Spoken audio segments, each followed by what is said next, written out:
रतनपुर नाम के एक गांव में 4 सहेलियां रहा करती थी। एक का नाम आरती, दूसरी का नाम पिंकी और तीसरी चौथी का नाम पायल और कंगना था। चारों सहेलियां बचपन से ही साथ खेलती हुई बड़ी हुई थी। अभी कुछ दिन पहले ही उन्होंने अपनी 10वीं पूरी करके 11वीं में दाखिला लिया था, लेकिन चारों की दोस्ती अभी भी बरकरार थी। चारों सहेलियां में कंगना के घर के हालात कुछ ठीक नहीं थे। बाकी के तीनों सहेलियां तो बहुत अमीर थी, लेकिन कंगना एक गरीब परिवार से थी। कंगना के पिता नहीं थे और माँ लोगों के घरों में काम करके घर का गुजारा चलाती थी। कंगना गरीब थी तो क्या हुआ, उसका दिल बहुत बड़ा था और वो कभी भी अपनी सहेलियों की मदद करने से नहीं चूकती थी। एक बार की बात है, स्कूल में सभी बच्चों को असाइनमेंट बनाने का काम मिलता है। 4 में से 3 सहेलियां तो अपना असाइनमेंट बना लेती है, परंतु आरती असाइनमेंट नहीं बना पाती है। अगले दिन जब चारों सहेलियां स्कूल जाती है, तब टीचर कहते हैं, सभी बच्चे अपना अपना असाइनमेंट अपने टेबल पर रखिए, मैं चेक करने आ रहा हूँ। सभी बच्चों ने अपना अपना असाइनमेंट टेबल पर रख लिया, परंतु आरती बहुत ही ज्यादा घबरा रही थी, क्योंकि उसने तो असाइनमेंट बनाया ही नहीं था। कंगना आरती से कहती है, क्या हुआ आरती, तुम घबरा क्यों रही हो? अपना असाइनमेंट निकालो। कंगना, कल मैं अपने पापा के साथ उनके बिजनेस पार्टी में चली गई थी, इसलिए मैं असाइनमेंट नहीं बना पाई। अब तो सर मेरी बहुत पिटाई करेंगे, मुझे बहुत डर लग रहा है। तुम डरो मत, तुम एक काम करो, मेरा असाइनमेंट रख लो और मेरा नाम काट कर अपना नाम लिख लो। सच में कंगना, लेकिन फिर सर तुम्हारी पिटाई कर देंगे। कोई बात नहीं, क्या मैं तुम्हारे लिए इतना भी नहीं कर सकती हूँ? तुम मेरी दोस्त हो। इतना कहकर कंगना अपना असाइनमेंट आरती को दे देती है। जब टीचर कंगना के पास आते हैं तो कहते हैं, कंगना, तुम्हारा असाइनमेंट कहाँ है? सर मैंने अपना असाइनमेंट बना लिया था, लेकिन मैं लाना भूल गई। मैं कल पक्का ले आऊंगी सर। झूठ बोलने के लिए तुम्हारे पास कोई और बहाना नहीं था क्या कंगना? तुम्हारे चेहरे से साफ साफ लग रहा है कि तुमने असाइनमेंट बनाया ही नहीं है। अभी से भी समय है, पढ़ाई लिखाई पे ध्यान दो, वरना फेल हो जाओगी। अब सभी बच्चों के सामने 10 उठक बैठक लगाओ। टीचर के कहने पर कंगना सभी बच्चों के सामने 10 उठक बैठक लगाती है। थोड़ी देर बाद जब लंच हो जाता है तो कंगना की बाकी 3 सहेलियां उसके पास आती है और फिर आरती कहती है, तुम्हारा बहुत बहुत धन्यवाद कंगना, और साथ में मैं तुमसे माफी भी मांगना चाहती हूँ। माफी किस लिए? मेरी वजह से तुम्हें पूरी क्लास के सामने उठक बैठक करना पड़ा, मुझे माफ कर दो। अरे कोई बात नहीं पागल, लंच हो गया है, चलो खाना खाते हैं। उसके बाद चारों सहेलियां खाना खाने चली जाती है। कंगना के अलावा बाकी तीनों बहुत अच्छा खाना लाया करती थी, लेकिन कंगना सूखी रोटी और चटनी लेकर आया करती थी। लेकिन फिर भी उसकी तीनों सहेलियां उसको बिल्कुल भी ऐसा एहसास नहीं करवाती थी कि उसका खाना अच्छा नहीं है। वो तीनों बड़े ही चाव से कंगना का खाना भी खाया करती थी। वैसे कंगना, तेरे घर की धनिया की चटनी तो बहुत ही कमाल की होती है, खाकर मजा ही आ जाता है। हाँ आरती, तुमने बिल्कुल सही कहा, मुझे भी कंगना के घर का खाना बहुत अच्छा लगता है। रहने भी दो अब तुम लोग, मुझे पता है तुम लोगों को सैंडविच और कटलेट के आगे मेरी सूखी रोटी और धनिया की चटनी थोड़ी ना अच्छी लगती होगी। तुम तो बस मेरा दिल रखने के लिए कहती हो। ऐसा कुछ भी नहीं है कंगना, अब तू ज्यादा मत बोल और चुपचाप से खाना खा, समझी? बड़ी आई। इसी तरह उन चारों में बहुत प्यार था। कुछ समय बीत जाता है और उनकी दोस्ती में कोई भी बदलाव नहीं आता है। एक बार की बात है, कंगना का बर्थडे आने वाला था। उसी विषय में कंगना की तीनों सहेलियां आपस में बात कर रही थी। गाइस, कंगना का बर्थडे आने वाला है और तुम्हें तो अच्छे से पता है उसके घर में उसका बर्थडे सेलिब्रेट नहीं करते। हाँ, तुम सही कह रही हो। तो फिर हमें क्या करना चाहिए? मैं बताती हूँ हमें क्या करना है। हम उसके लिए एक सरप्राइज पार्टी प्लान करते हैं और तीनों मिलकर उसे एक बहुत एक्सपेंसिव गिफ्ट देंगे। हाँ, ये आइडिया सबसे बेस्ट है। मुझे तुम्हारा आइडिया बहुत अच्छा लगा। लेकिन क्या? हम सब कोई जॉब तो नहीं करते, तो हम इतने सारे पैसे कहाँ से कलेक्ट करेंगे? अपनी पॉकेट मनी से। हमें हर हफ्ते पॉकेट मनी तो मिलती है ना। हम तीनों अपनी अपनी पॉकेट मनी सेव करेंगे और उसके बाद एक छोटी सी पार्टी प्लान करेंगे और उसके लिए एक एक्सपेंसिव सा लहंगा खरीदेंगे, क्योंकि उसके पास कोई लहंगा नहीं है और उसे लहंगा बहुत पसंद है। तीनों आपस में कंगना के बर्थडे की प्लानिंग कर लेती है। अब वो तीनों अपनी हर हफ्ते की पॉकेट मनी सेव किया करती थी। दिन बीतते जाते हैं और समय का बिल्कुल पता नहीं चलता। कंगना के बर्थडे से एक दिन पहले पिंकी और पायल आरती के घर जाती हैं और तीनों अपने अपने पैसे काउंट करती है। हम तीनों के पैसे मिलाकर टोटल 2000 रुपए हुए हैं। 2000 में हम सब कुछ कैसे मैनेज करेंगे? देख, 1000 में तो हमारी पार्टी प्लान हो जाएगी, बाकी के 1000 रुपए का लहंगा खरीद लेंगे। कौन देगा तुझे 1000 रुपए का लहंगा? तुझे पता नहीं है लहंगे का प्राइस कितना ज्यादा होता है? हाँ, मुझे दुनियादारी की नॉलेज कहाँ है? हम सबकी दादी अम्मा तो तू ही है ना। यार गाइस, तुम दोनों लड़ना बंद करो। अभी हम जिस चीज की प्लानिंग कर रहे हैं उस पर फोकस करो। हम एक काम करते हैं, मार्केट चलकर पता कर लेते हैं, क्या पता हमें कोई 1000 रुपए का कोई अच्छा सा लहंगा मिल जाए। पिंकी की बात मानकर वो तीनों मार्केट चली जाती है। तीनों मार्केट तो चली जाती है, लेकिन उन्हें पूरा मार्केट घूमने के बाद भी 1000 रुपए का लहंगा कहीं नहीं मिलता। वो तीनों काफी मायूस हो जाती है। पायल की आंखों में आंसू आ जाते हैं और वो कहती है, यार हमने कितना कुछ सोचा था, लेकिन हमें शाम हो गई है और अभी तक हमने कुछ भी अरेंज नहीं किया है। न ही लहंगा मिला और अभी तक हमने उसके बर्थडे के लिए डेकोरेशन भी नहीं किया। आज रात को 12 बजे ही हम उसे सरप्राइज देने वाले थे। मायूस मत हो यार, हमने अपनी तरफ से तो पूरी कोशिश की है ना। चल घर चलते हैं। इसके बाद तीनों अपना मुंह लटकाकर घर की ओर जाने लगती है। तभी उन्हें अचानक से सुनसान रास्ते पर एक दुकान दिखाई देती है, जिसके ऊपर बड़े बड़े अक्षरों में लिखा था कि यहाँ 1000 रुपए से कम दाम में ही लहंगे मिलते हैं। ओए, अचानक से यहाँ पर ये दुकान कहाँ से आई? हम मार्केट भी तो इसी रास्ते से गए थे, उस टाइम तो कोई दुकान नहीं थी। चल, अब तो अपना गोबर वाला दिमाग लगाना बंद कर। क्या पता हमने ना देखा हो इस दुकान को। चल अंदर चलकर देखते हैं। वो तीनों अंदर चली जाती है। वहाँ पर एक बहुत खूबसूरत लड़की लहंगा बेच रही थी। उन्हें उस दुकान में 1000 रुपए में ही एक बहुत खूबसूरत लहंगा मिल जाता है, जिसे पाकर वो तीनों बहुत ज्यादा खुश होती है और उस लहंगे को लेकर वो तीनों आरती के घर चली जाती है। आरती कहती है, गाइस हमें लहंगा तो मिल गया, अब हमें डेकोरेशन करना है। चलो लग जाओ अपने अपने काम पर। उसके बाद वो तीनों आरती के घर में ही बहुत अच्छा बर्थडे का डेकोरेशन करती है। डेकोरेशन करने के बाद वो तीनों कंगना के घर जाती है और पायल कंगना से कहती है, सुन कंगना, यार तुझे तो पता है हमारे एग्जाम आने वाले हैं और हम तीनों ही पढ़ने में बिल्कुल बेकार है। हम चारों में सबसे ज्यादा पढ़ने में तेज तू ही है। आज प्लीज हमारे साथ आरती के घर चलना। हमने सोचा है हम रात को बैठकर ग्रुप स्टडी करेंगे। अरे बस इतनी सी बात, रुको मैं मम्मी से पूछ कर आती हूँ। कंगना मम्मी से पूछ कर आती है और उसके बाद वो तीनों आरती के घर चले जाते हैं। आरती के घर में दूसरे कमरे में बैठकर वो लोग झूठ मूठ का पढ़ाई करने का ढोंग करने लगते हैं।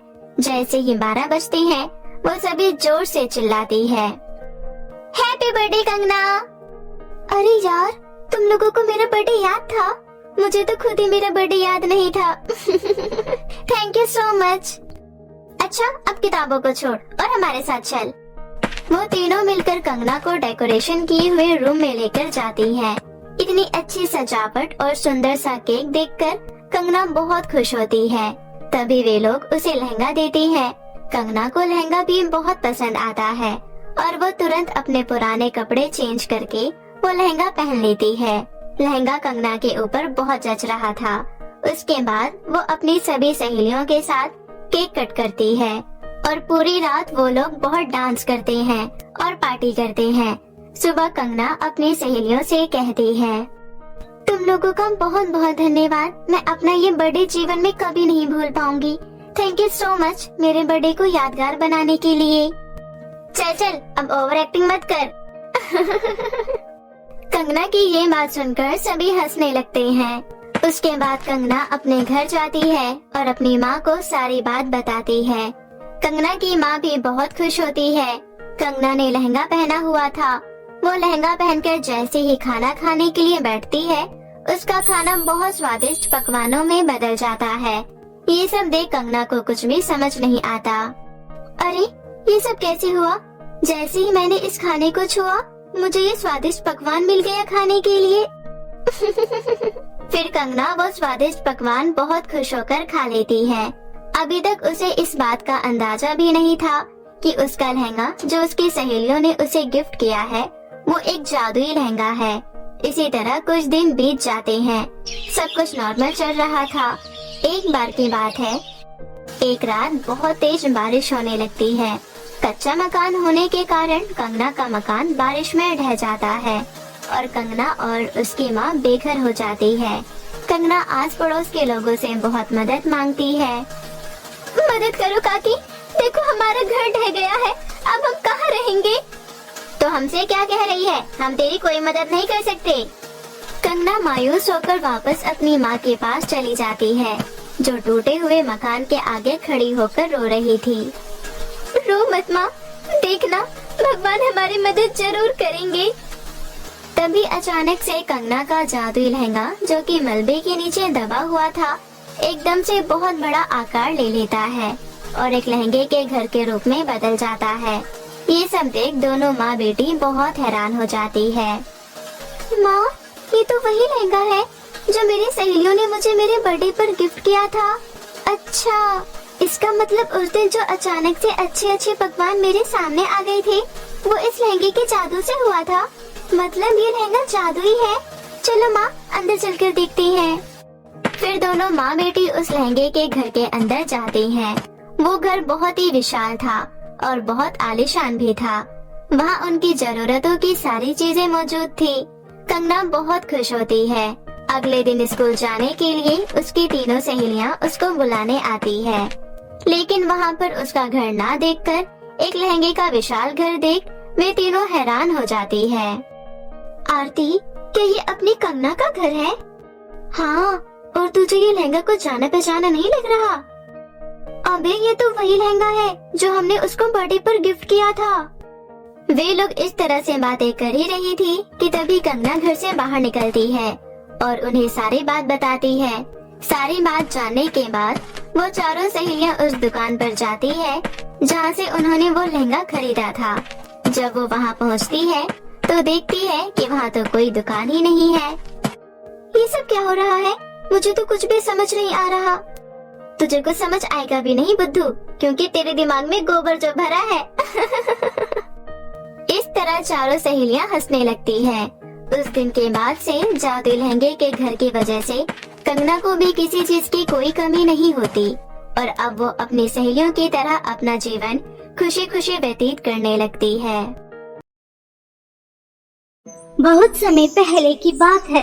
उदयपुर नामक गांव में एक बहू नैना रहा करती थी।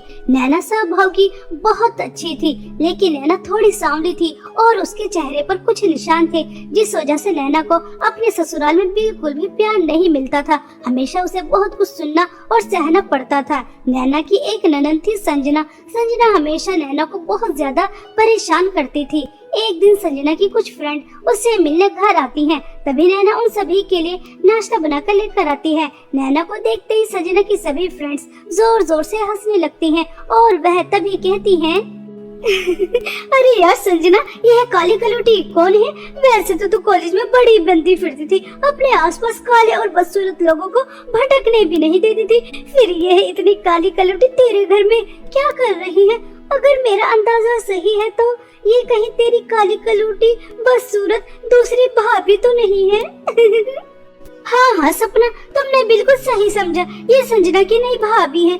ऐसी काली कलौटी चेहरे पे निशान वाली बदसूरत। अगर संजना तुम अपने भाई की दूसरी शादी कर ही रही थी तो अपनी पहली भाभी की तरह सुंदर तो लेकर आती। वो कितनी ज्यादा गोरी चिट्टी थी, कम से कम इतनी बदसूरत भाभी तो मत लेकर आती।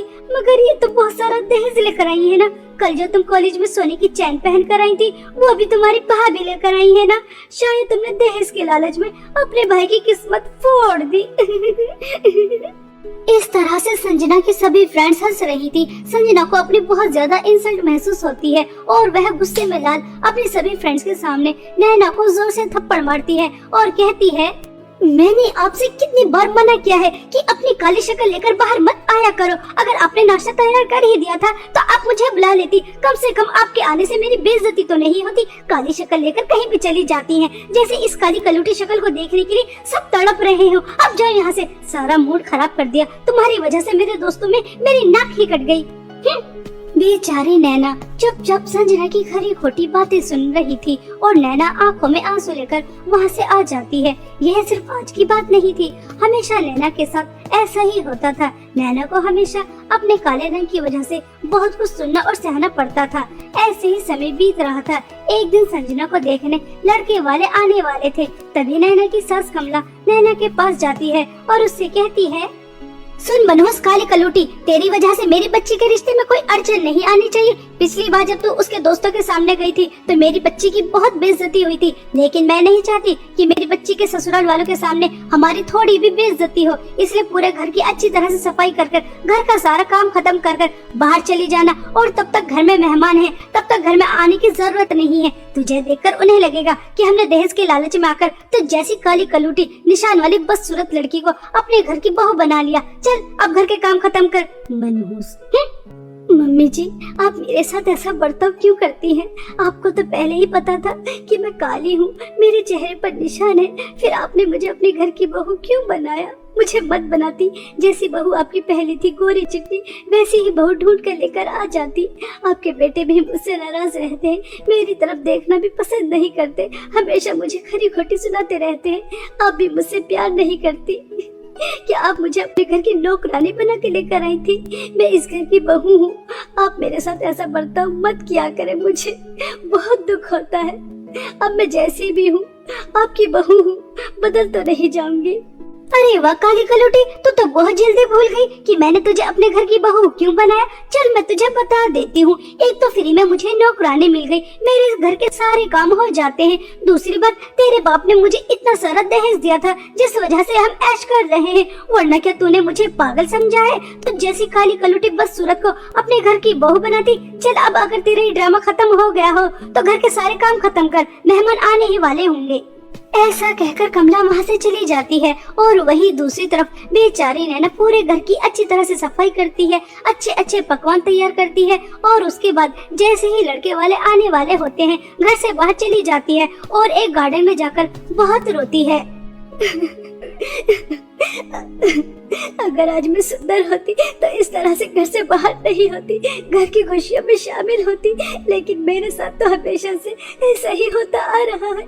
बचपन से ससुराल तक का सफर मेरा बहुत कठिनाई वाला गुजरा है। हमेशा लोगों के ताने, खरी खोटी बातें सुनकर ही बड़ी हुई हूँ। कितनी बदसूरत है, इसके चेहरे पर तो निशान है, अरे ये तो कितनी काली है, यह सुनकर बड़ी हुई हूँ। क्या इस दुनिया में सुंदरता ही सब कुछ है? हम जैसे इंसानों को जीने का कोई हक नहीं। हम क्या सिर्फ हमेशा लोगों की खरी खोटी बातें, ताने बस यही सुनते रहेंगे? हमें खुश रहने का कोई हक नहीं। काश ऊपर वाला मुझे भी थोड़ा रंग रूप दे देता तो मैं लोगों के ताने नहीं सुनती, अपने ससुराल में खुश रहती और मुझे भी मेरे पति का प्यार मिलता। लेकिन हम जैसी बदसूरत लड़कियों को ऐसी किस्मत कहाँ? उनकी किस्मत में तो सिर्फ दुख का दर्द, परेशानी, लोगों के ताने यही लिखे होते। ऐसा कहकर नैना बहुत रो रही थी। तभी नैना को किसी और की भी रोने की आवाज आती है जो बहुत जोर जोर से आ रही थी। नैना उस आवाज का पीछा करती है तो उस गार्डन के पीछे एक घना जंगल था और वह आवाज वहां से आ रही थी और उस घने जंगल में एक गुफा थी जिसके अंदर बूढ़ी औरतें थी और वह जोर जोर से रो रही थी। नैना अंदर जाकर उनसे पूछती है, अरे यहाँ पर तो इतनी सारी बूढ़ी अम्मा है, अरे आप सभी लोग क्यों रो रही हैं? क्या हुआ? आप लोगों को क्या परेशानी है? बेटा हम बुढ़िया नहीं हैं, हम तो परी लोग की सबसे ज्यादा सुंदर परियां हैं, लेकिन हमें एक जादूगरनी ने ऐसा बना दिया और उस जादूगरनी ने हम सभी की सुंदरता एक जादुई लिपस्टिक के अंदर कैद की है और वह जादुई लिपस्टिक बादलों में है और बादलों से जादुई लिपस्टिक लाना आसान नहीं है क्योंकि बादलों में 2 जादुई लिपस्टिक है और एक बार तुमने जिसे भी छू लिया बस तुम उसे ही लेकर आ सकते सकती हो। अब ये कैसे पता चलेगा कि जादुई असली लिपस्टिक कौन सी है जिसमें हमारी सुंदरता है? अगर कल तक हम परी लोग वापस नहीं गए तो बहुत बड़ा अनर्थ हो जाएगा। बेटा, क्या तुम हमारी मदद कर सकती हो? हम बहुत बड़ी दुविधा में फंसे हैं। हाँ हाँ अम्मा जी, मैं आप लोगों की मदद जरूर करना चाहूंगी, लेकिन मैं बादलों में कैसे जाऊंगी? नैना के इतना कहते ही तभी एक बूढ़ी औरत चुटकी बजाती है। बादलों में जाने के लिए सीढ़ियां बना देती है। नैना उन सीढ़ियों की मदद से बादलों में पहुंच जाती है और तभी उसे जादुई 2 लिपस्टिक नजर आती हैं। तभी एक जादुई लिपस्टिक से आवाज आती है, मुझे पता है कि तुम्हें यहाँ किसने भेजा है। देखो, अपना और मेरा समय बर्बाद मत करो, मुझे अपने साथ लेकर चलो। मैं ही असली जादुई लिपस्टिक हूँ। मेरे अंदर ही उन सभी परियों की सुंदरता है। लेकिन मैं सोच रही हूँ, इन सब में तुम्हारा क्या फायदा? तुम्हें तो कुछ भी नहीं मिलेगा। तुम यह जादुई लिपस्टिक ले जाकर उन सभी परियों को दे दोगी, मगर तुम्हें तो कुछ भी नहीं मिलेगा। अगर तुम मुझे अपने साथ लेकर जाती हो और उन परियों को मुझे नहीं देती, तो तुम्हें मुझे लगाने का एक मौका मिलेगा और उन सभी परियों की सुंदरता तुम्हें मिल जाएगी। तुम दुनिया की सबसे सुंदर लड़की बन जाओगी। जल्दी जल्दी मुझे अपने साथ लेकर चलो। नहीं नहीं नैना, ये भ्रम है, धोखा है। जादुई असली लिपस्टिक मैं हूँ। जादूगरी ने इसे लोगों को गुमराह करने के लिए रखा है। तो मुझे हाथ लगाओ, मुझे अपने साथ लेके चलो। मैं ही असली जादुई लिपस्टिक हूँ, मेरी बात का भरोसा करो। नैना कुछ समय के लिए दुविधा में फंस जाती है कि असली जादुई लिपस्टिक कौन सी है। तभी वह अपनी आंखें बंद करती है और वह फैसला कर लेती है कि असली जादुई लिपस्टिक कौन सी है। तभी वह दूसरी जादुई लिपस्टिक को हाथ लगाती है।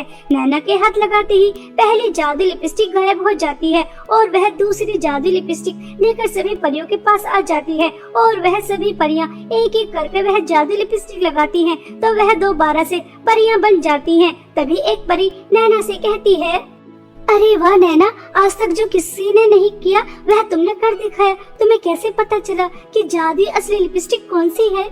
परी जी, मेरी माँ हमेशा समझाती थी, अगर आपको कोई किसी चीज का लालच दे रहा है, इसका मतलब वह झूठा है, मतलबी है, वह आपको लालच देकर फंसा रहा है। बस जैसे ही पहले जादुई लिपस्टिक ने मुझे सुंदरता का लालच दिया, तभी मैं समझ गई कि असली जादुई लिपस्टिक कौन सी है। सच में नैना, तुम बहुत अच्छी हो। तुम्हारा दिल बिल्कुल शीशे की तरह साफ है, इसमें कोई छल कपट नहीं है। तुम बिल्कुल भी लालची नहीं हो, तभी तो तुमने बादलों के 2 जादुई लिपस्टिक के बीच में सही चयन किया। अगर तुम सुंदरता के लालच में आ जाती तो तुम असली लिपस्टिक कभी भी नहीं लेकर आ पाती। हमें अपनी जादुई शक्ति से पता चला है कि तुम्हारे रंग रूप की वजह से तुम्हारे ऊपर कितना जुल्म और अत्याचार होता है, लेकिन अब नहीं।